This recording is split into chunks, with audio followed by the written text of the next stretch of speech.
everyone. Thank you so much for joining us today on Credential Up Houston. My name is Margaret Ford Fisher. I would like to welcome you to part 2 of a conversation with Dr. Cesar Maldonado, Chancellor of the Houston Community College. Today, we will discuss the Chancellor's 21st Century Agenda for the 3rd largest singularly accredited community college in the nation.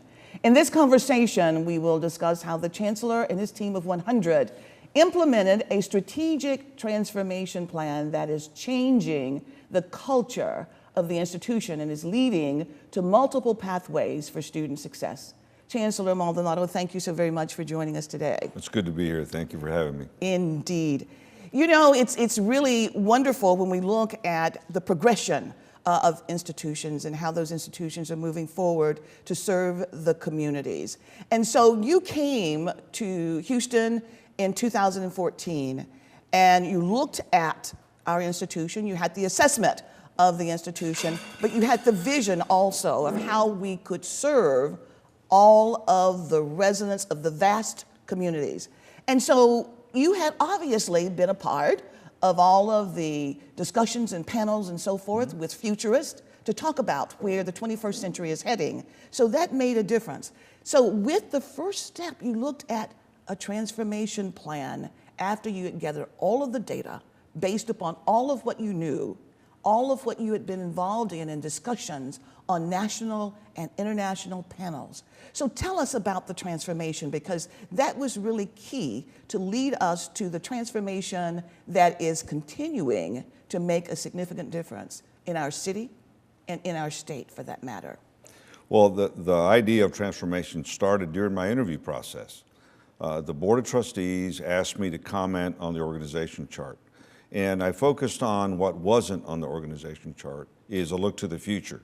We had a solid organization in regards of today. There was no group tasked with looking to the future. So we talked about that, and the board wanted me to look into what changes would be appropriate for us to prepare for the future. That was the beginning of the transformation journey. There were some transactional things we did at the beginning, but we formed different groups, and where we completed the planning process, we had a hybrid model of the GROW method and the DRIVE method. So the GROW method is what's coming out of the team of 100, where we want to embed the transformational thought process and culture change across the institution. The DRIVE method is driven by the executive team handing down initiatives to force quick results and quick wins for transformation. And where we are today in 2019 is we're moving to a phase where we're relying more on the GROW method, which is the ideas that are coming out of our leadership team, the team of 100, out of faculty, their leadership, the innovation that we've heard from in some of the prior segments that we've had in this program. That's all now coming from the boots on the ground, so to speak. And so that is an artifact of the success of the GROW method. We're not done yet, but we're starting to see some really creative applications bubble up from our faculty and our staff. And I think the faculty and staff members as well are feeling empowered to grow and to be innovative, creative, as it were. And you have an innovation award that you give on a regular basis, and that further encourages that innovation and that motivation to improve and to prepare us for the next decade of the 21st century. So now, as we think about what we had with our programs, with the disciplines, and the move toward the centers of excellence, that was visionary as well. So tell us about the centers of excellence. Well, upon my arrival and the 50 some odd interviews that I did of the leadership here at HCC, I found there was a lot of energy and a lot of commitment to our workforce programs. But we were diluting the impact because we had duplication across the system. The centers of excellence allowed us to bring together the thought leaders in different disciplines and allow us then to focus on scaling the connection and not having duplicate equipment, most importantly, duplicate people, our faculty and the experts in those areas. So the Center of Excellence approach was intended to bring together experts in disciplines, and then after the consolidation, then go back and have nodes, so to speak, across the system where we could start to market internally to our students all the great careers that we have in many disciplines. So I think the cost-effective way to do that, the Centers of Excellence the great thing is we're talking about these like they've existed forever. If you listen to people in the community talk about our Centers of Excellence, they really were only formed and stood up in 2016. That's correct. And 2017. Right. So when we look at some of the numbers and people talk about our Centers of Excellence and the legacy and how long we've been, it's great to hear that dialogue because they've been accepted and there's buy-in from the community on them. That's absolutely right. And those centers of excellence also prepare us to meet the challenges of the 21st century that we were talking about in part one of this series. So the shared services model, also a visionary implementation to help us move forward to work collaboratively as groups instead of working in silos. So we're going to talk further about that in just a moment, Dr. Maldonado, but we're going to take a break, and we hope you'll stay with us. We'll be right back.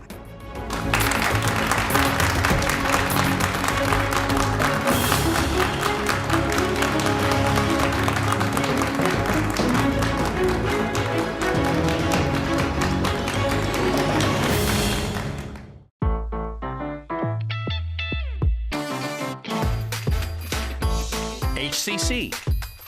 So many locations. So little tuition. Register today at hccs.edu/now. One of the objectives we had with moving from centers of delivery to centers of excellence was to strengthen our relationships with industry across Houston. The whole idea of the Center of Excellence was to create an ecosystem where our partnerships are so tight that we can quickly develop programs that support industry, create jobs here in Houston, and then grow the economy and keep us as a global leader in many areas.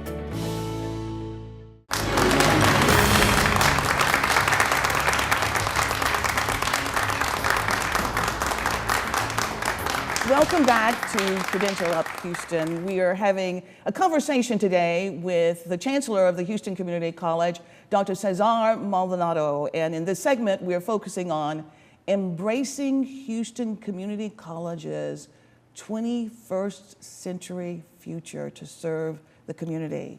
So we are delighted that you have joined us.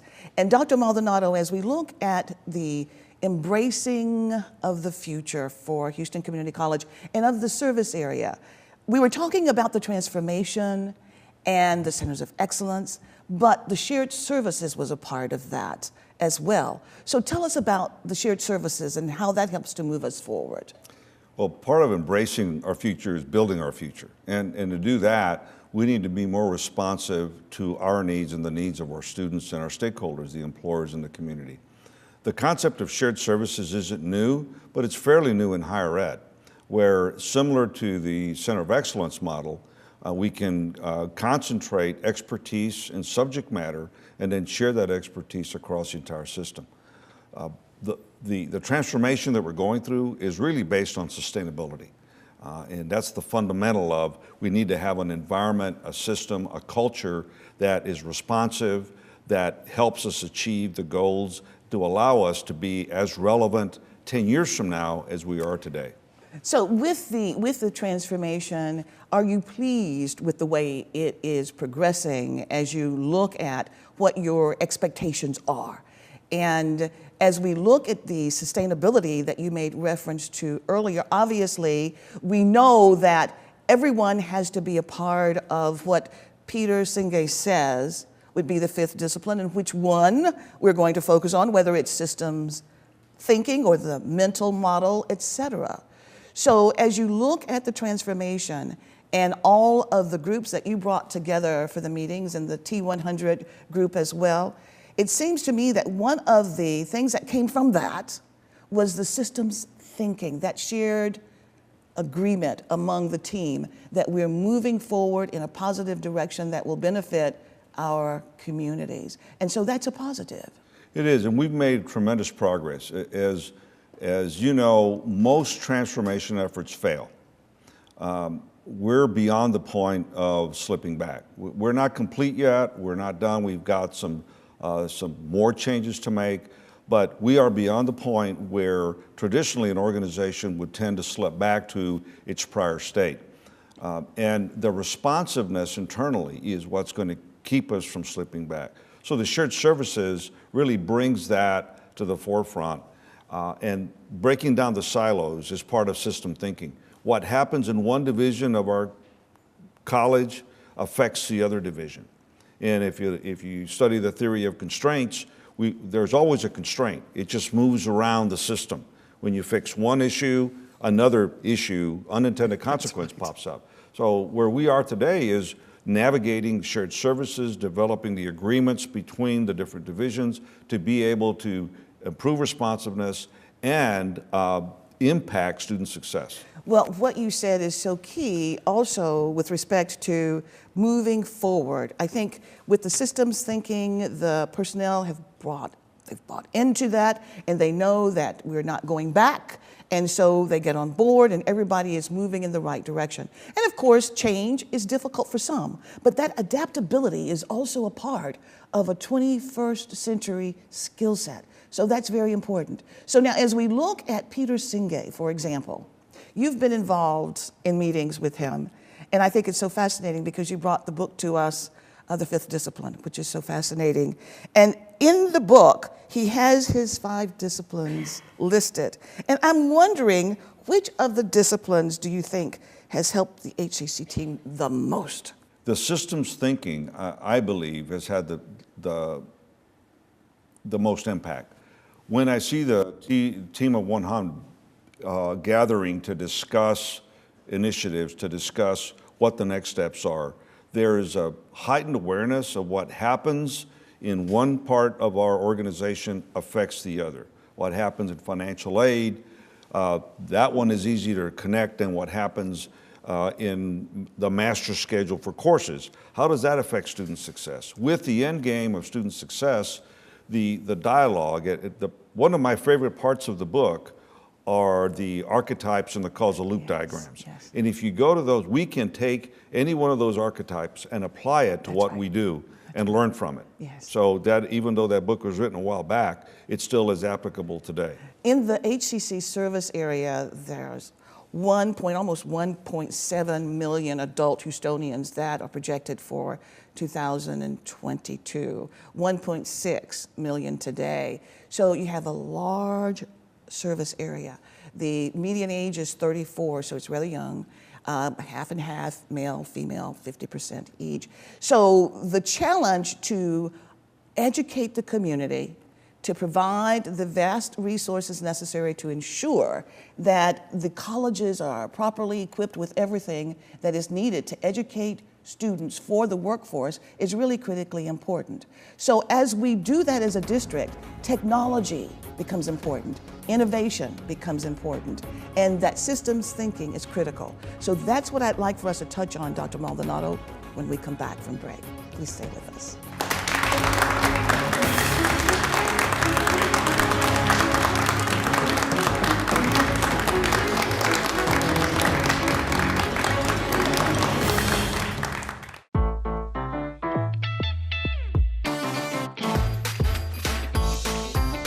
HCC. So many careers, so little tuition. Register today at hccs.edu/now. I don't know an industry today that doesn't rely on some amount of coding to run their business. Coding is the 21st century equivalent of the English language. And our particular flavor of this is the iOS Coding and Design School. And Apple's been very supportive and in fact joined with us to roll out the start of this Swift programming initiative. So it's a great opportunity to combine creativity with science and technology, contributing to this app economy.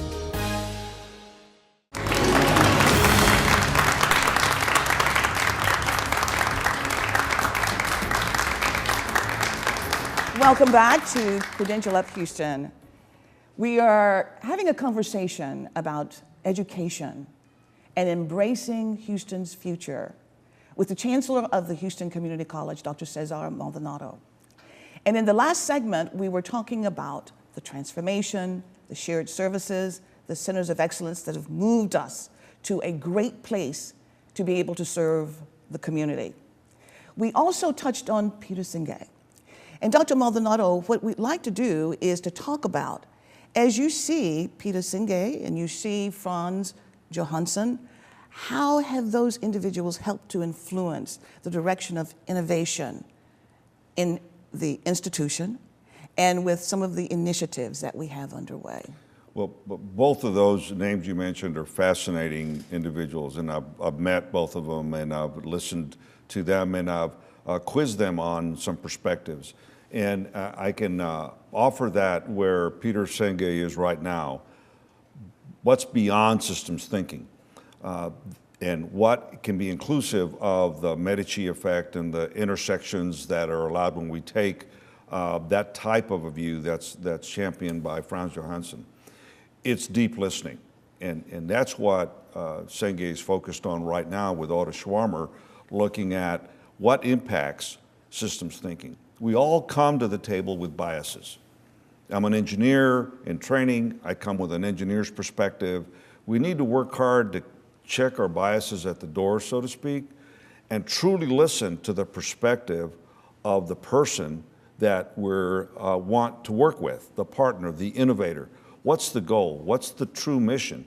If you have a common goal, we can achieve some phenomenal things. If we don't listen to each other, we'll never get there. So that's part of what the area that Peter Senge is working on right now is how can we create deep listeners? It's an area of leadership that hasn't been focused on in terms of leadership training and education. The deep listener is today going to be the model for the next leader in terms of implementing technology. We can no longer be experts at everything around us, and we have to rely on the expertise of others. And the only way to leverage that is to really listen to what we're being told. And that deep listening also applies to the persons who are coming to us for education and to us as we work with our students and the business community. Sometimes we go in with the expectation that we're going to deliver to you what we think is going to be best for you. But that listening is going to help facilitate a great partnership or a great relationship with them. That's right. So now, with the Medici effect, you brought Franz Johansson to a session with HCC, which was really very enriching. And as a result of that conversation, there was follow-up with him, and we now have a concept at the West Houston Institute. So tell us about the West Houston Institute as an innovation, Dr. Maldonado. Well, it's fairly new, right? Yes. And we now have innovation fellows that come from faculty and staff to be able to create our own intersection. How a faculty member sees a challenge for the institution intersect with how an administrator might see that same challenge. Different perspectives. It's not going to work if we all hold on to our biases. And that's part of the Johansson's theory, is how you make these wonderful foods that came out of the Azores, these islands that people stop by. And the chefs, the world-class chefs that came out of that environment, it's because they were connecting Spanish food with French food, with Italian food, with Indian food, and coming up with these flavors that no one had experienced before. That's what we hope to get from the West Houston Institute. And our expectation is that will be a national forum for innovation in community colleges. And we're just getting started with it, but I'm very excited about the progress that we've made. Oh, yes, indeed. I fully agree with you, and I've heard so many positive comments about it as well. And the focus on innovation is really key. So then, as we look at focusing on the future of the Houston Community College, and we talk about the innovation and embracing Houston's future, how do we now bring all of those concepts, all of those principles together to focus on administration? we have faculty, staff members throughout our district as we focus on student services, financial aid, the outreach. And I think it goes back to exactly what you said about that deep listening. Any additional thoughts about that? Warren Bennis, who's been a leader in leadership education, who was the former president of University of Cincinnati, has a phrase that none of us is as smart as all of us. Yeah. He focuses on the fact in teaching that the Lone Ranger is dead. The one singular leader, whether that person's a division head, a department head, a dean, can no longer by themselves lead an organization to success. We need to all check our biases and have that deep listening. We will succeed and we will be innovative if we bring merely that to the table, working together. Great message. Excellent message, in fact. We're going to take a break, and when we return, we will go to the studio audience and Ms. Pacheco. Stay with us.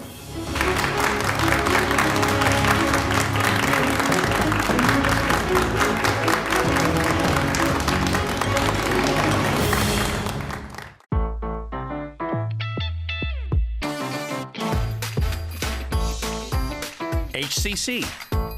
So many degrees, so little tuition. Register today at hccs.edu/now. I've seen people's lives change just by attending a class at HCC. Some of them might not have the financial means to go to a four-year university. That doesn't make them any less quote-unquote smart than the kids who go to a four-year school. HCC is easy to get to. It's easy to apply and easy to become a part of. It gave me so much confidence. Once you finish your 2 years there, you can transition into a four-year university or go into the workforce. It's affordable, it's accessible, it changes lives. Welcome back to Credential Up Houston. We will now go to the studio audience and Brittany Pacheco for questions or comments. Thank you, Dr. Ford Fisher. I'm here with Samir Saber, who has a comment and a question for Dr. Maldonado. Dr. Maldonado, with so many emerging technologies overlapping across industries, the Medici effect and full effect, my question is, the city of Houston obviously is working on an innovation corridor. HCC is also pushing forward innovation. The question is, do you envision HCC becoming a research institute with a system in place to entice faculty, students, and staff, of course, to innovate from within and basically have professional development, work through grants, sabbatical leave, maybe work patents? For example, IBM has really made that as part of their culture to encourage their employees to make patents, and I think that's something that's very enticing, and I would like to know your comments on that. There's no doubt that today, Houston Community College's faculty and staff produce intellectual property. How can we leverage that to be part of the innovation corridor, and what role could we play? There's a lot of tugging in the partners on who's going to do what and whose role is going to be what. But one of the things that an advantage that I believe we have, a strong advantage, is the use of technology to achieve a mission. And I'll give you an example. Last week I was speaking with some leaders about university transfer and the challenges that we have today in community colleges across Texas. We've been battling this for some time now, and the only way that we look at it today is, well, we're just going to do more. Instead of writing 2 letters, we're going to write 10 letters. We're going to do it the same approach, just push harder. We know that's not going to work. What can we do with technology to facilitate the acceptance of our courses and transfer? Can we use blockchain that is linked to what that university wants, so we have an uncorruptible proof that we present to the university? We know the old way has failed for a decade, and it's not likely to be successful. So I think the innovative approach of use of technology is going to be far more impactful than the traditional innovation corridor work. And we have a space that nobody else is playing in. And if we apply technology to our challenges, business processes, in our relationships with universities and employers, I think our IP will skyrocket, and we'll be not only on the national map, but on a global map. And that's my expectation where we'll be in a few years. All right, I'm here with Ruben Duran, who has a comment and a question. Dr. Maldonado, under your leadership, we have become innovators in areas like virtual reality, augmented reality, also the partnership that we have with the Apple iOS Academy.